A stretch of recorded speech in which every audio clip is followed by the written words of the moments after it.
नमस्कार। आज मैं तालिसादी चूर्ण और सितोपलादी चूर्ण में अंतर बताऊंगी।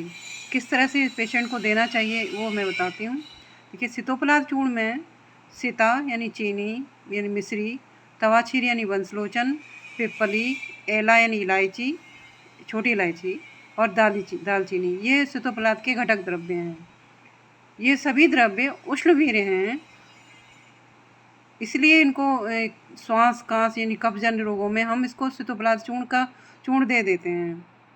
तो ये वेट कफ में जब कफ सहित जब खांसी आ रही हो तो हमको सितोपलाद चूर्ण देना चाहिए, मधु और यानी शहद या घी से। और तालिसादी चूर्ण में क्या तालिसाद चूर्ण सितोपलादी चूर्ण से ही मिलके बनाता है। नहीं, पहले ये सितोपलाद के कंटेंट होते हैं, सिता, तवाछीरी, वंशलोचन, पिपली, एला और दालचीनी यानी सितोपलादी। और इसमें क्या 3 और जोड़ दिए, तालिसपत्र, मरीच और सौंठ यानी तमसू। सितोपलादी प्लस तमसू यानी ता से तालिसपत्र, म से मरीच और सौ से सौंठ। तो इस तरह से 3 ही घटक द्रव्य जुड़ गए, लेकिन इन तीनों का काम क्या है, ये छेदन का काम करती हैं और जो कफ जो श्वास नलिका में शुष्क हो गया है, जम गया है, उसको छेद करके बाहर निकालने का काम करती है।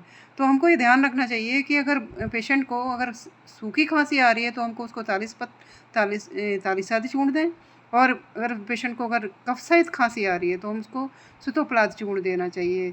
ऐसा नहीं कि हम सबको ही सितोपलाद चूर्ण दे रहे हैं। अगर दे देंगे तो उसको श्वास फूलने लगेगी, कफ शुष्क हो जाएगा और सांस फूलना शुरू हो जाएगी।